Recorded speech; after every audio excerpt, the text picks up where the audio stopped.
Hello everyone, welcome to day 10 of vlogmas, and today is the video. What is the video, you might ask? The video is how many books I have accumulated over this semester, and we will be getting into it like right after this clip, pretty much.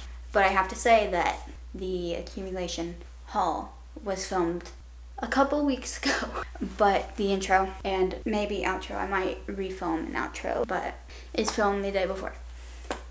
And I'm going ahead and posting this video for day 10 because I am quite literally exhausted and I don't want to give you another essays and Christmas coloring and reading or something along those lines. So I thought I would give you that. So I hope you enjoy all the books I've accumulated over this semester. Let's begin. And before we hop into all of the books, which is a lot, these are all the books that I did not bring up with me from home. So they really are all the books that I've accumulated over the semester, okay? We're gonna start. Now this pile right here, this is all the read books, but still accumulated over this semester, and you have seen most of these in a video. I know you have not seen the top one, and you probably not, I don't know if you've seen that one, but that is a read book. These are all read. All of these are not read. Well, in this book right here, this is not read either. This one is read, but it's just like a special edition of a book I love. So I'm going to show you the read books first. But for the unread books, up here there are 2 books that I am currently reading, which I will tell you which ones those are when we get to this pile. Let's dive in. Now, this video is not me diving into what each book is about, okay? That's not what this video is, just so you know. And most of these are in a video or have their own video. Just the first one I know is not in a video, but I'm going to show you it now, and that is The Witches of New York by Amy McKay, and this is a historical fiction, and basically this book takes place in New York in 1880, and there is Teen Sympathy, which is run by Eleanor St. Clair and Miss Adelaide. I still don't know how to pronounce that name. A bird just flew at the window. And Adelaide, Thom, and they run the Teen Sympathy shop, which they have intuitive powers, if you will. And we also have Beatrice, who comes into the picture, and she is, I want to call her a medium because she sees dead people. I'm calling her a medium. She has great spiritual gifts, okay? That says that on the back. I picked it up because of the cover, I'm not gonna lie. It very intrigued me. I originally thought it was nonfiction. I'm not really a nonfiction girly, but it's historical fiction. So if you're not a nonfiction girly, don't worry. Don't be afraid of this book. It's just the cover. It seems like something that would be on a nonfiction. There's another cover of this book, but this is the one that they have, and then I did do some tabs as well, of like quotes and stuff. And then we have Wednesday, a novelization of season 1, and I very much enjoyed, obviously, and I really love the show. Excited for season 2, and I hope that there will also be a novelization. And then you've seen this in a video. That book is The Games Gods Play by Abigail Owen. And oh my gosh, I loved it. Another book that I enjoyed a lot, and that is Collide by Bal Cabrar. Now this book well, it's in the red pile because I have read it, but it's just a new copy because I got rid of my other copy because, well, one, the cover was not it, but also I want to be able to reread that. And that is The Deal by Elle Kennedy, and it follows Hannah and Garrett Graham. Okay, well, Hannah Wells. Hannah Wells is her last name. And Garrett Graham. Oh, and I love Garrett. Oh my god. And once again, hoggy romance. Need I say more? Also, I love this. Then we have Divine Rivals by Rebecca Ross, 5-star, also in a video. Like I said, most of these are in a video. 5-star, read it, love it. Then we have Night Shift by Annie Crown. I did DNF it, not that far in. I don't know if it's just because I was not in the mood for it, or if I was not vibing with the writing, or just the character and how she's like described one way and then does something else, like does the opposite of how she's described like not long after, and that really bugged me, so I put it down. And then we have Dracula by Bram Stoker, a classic. And then we have The Pumpkin Spice Cafe by Lori Gilmore. Fall vibes, immaculate. Overall, could have been better. And I do have a video on it.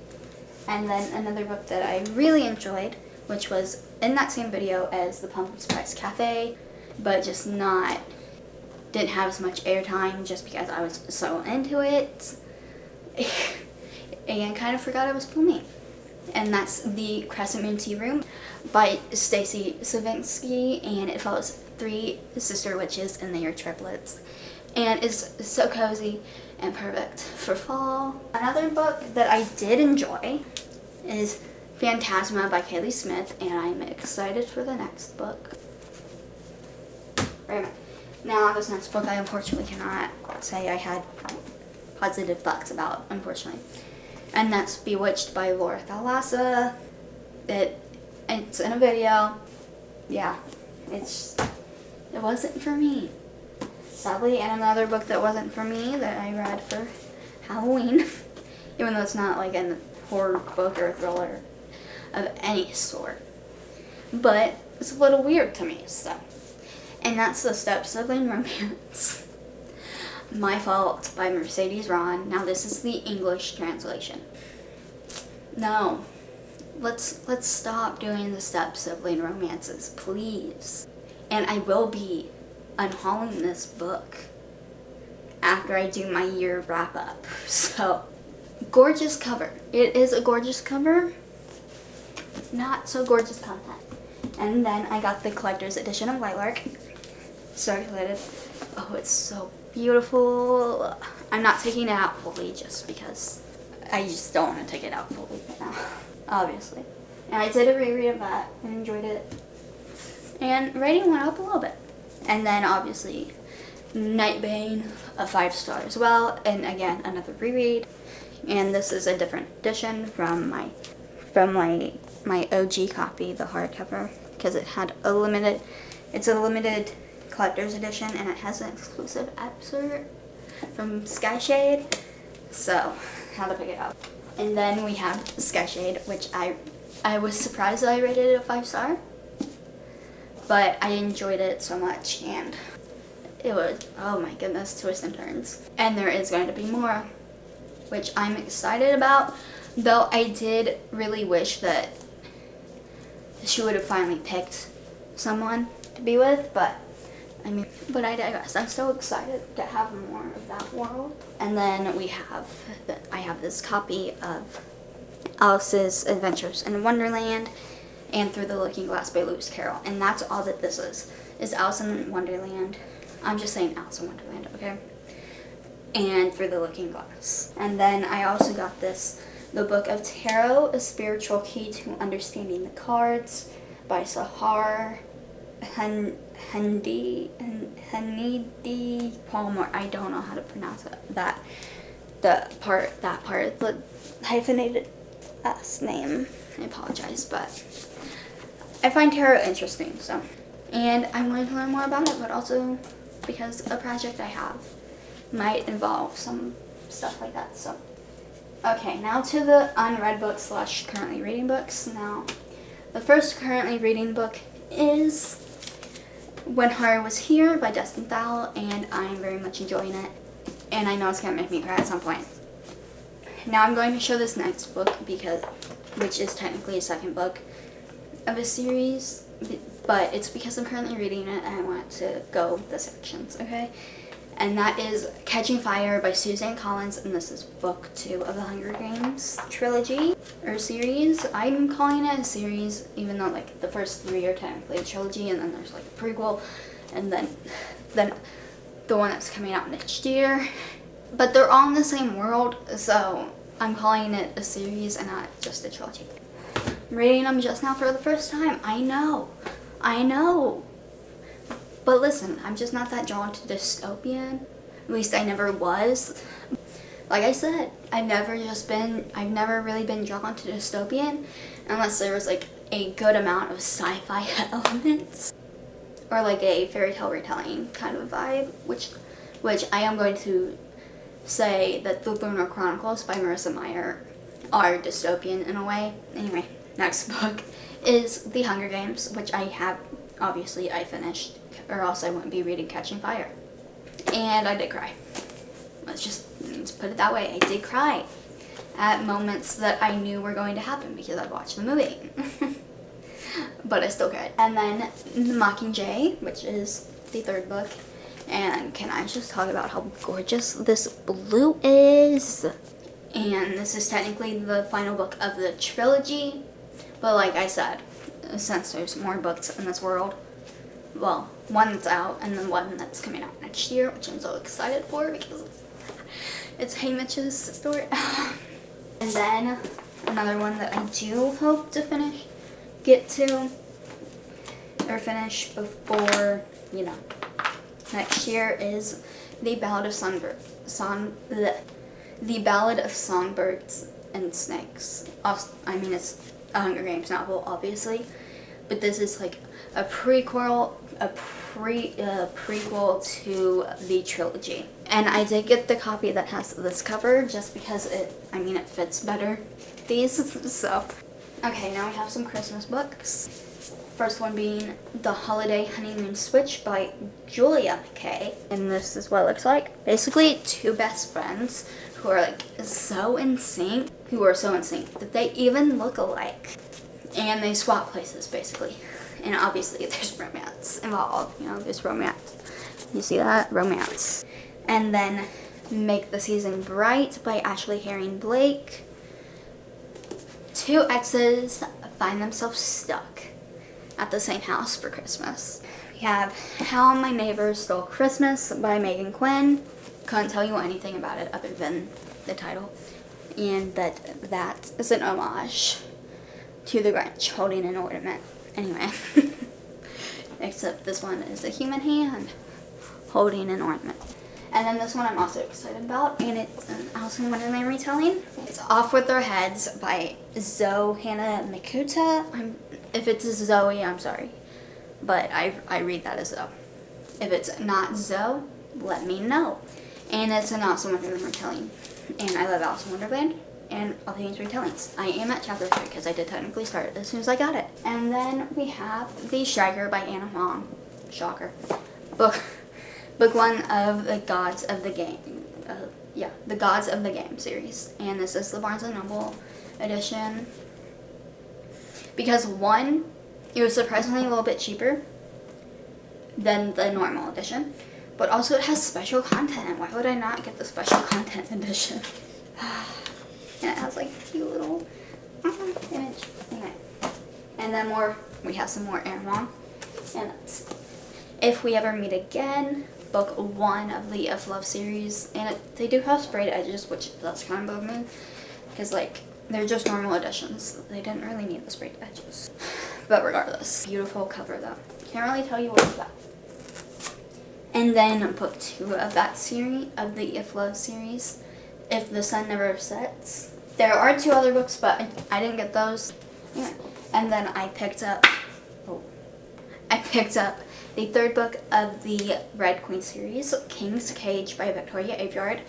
I recently finished the audiobook for Glass Sword. I do have that book physically, but it is at home. Now this one, initially I thought it said Blue Moon Rising.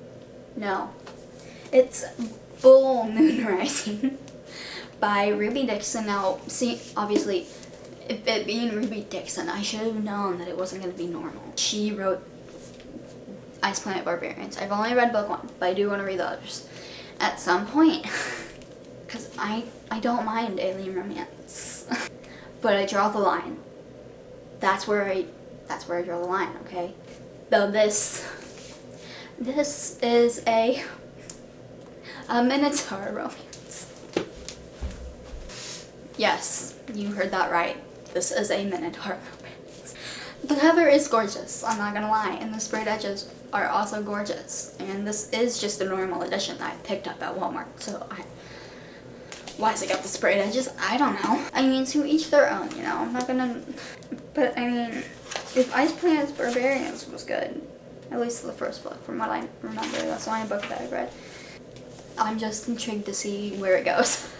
And then we have The Only Purple House in Town, which I got to read in October, but then I didn't because, you know, I was reading what I felt like reading. By Anne Aguirre. I am still excited to read this. And then we have The Cinnamon Bun Bookstore by Lori Gilmore. Apparently it takes place in the summer.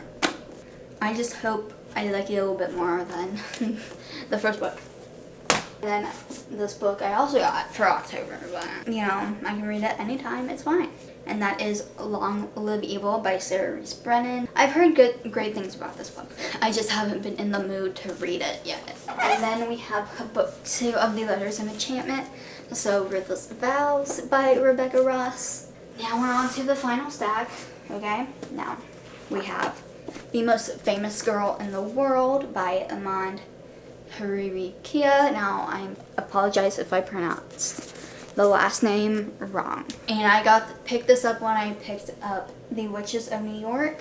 And this one follows a first-generation Middle Eastern American, Rose Aslan. And also the cover, I love the cover. I don't know. The next one, the next few. It's been on my TBR since the dawn of time, aka after I found BookTube, and it was in one of Christine's videos, aka Paul and Bananas Books, and that is the Shatter Me series. I did get the box set of, now the box set but did not include the novellas that are in here, okay? And there's going to be another one called Watch Me coming out, which I would obviously assume to read after all of these. Alright everyone, thank you so much for watching this video, and let me know how many books you've accumulated. I'm just going to say from August to now, how many books have you accumulated? It doesn't have to be exact, it can be an estimate. Alright, I hope you enjoyed all the books that I've accumulated over this semester. And I will see you in the next Vlogmas video. Bye.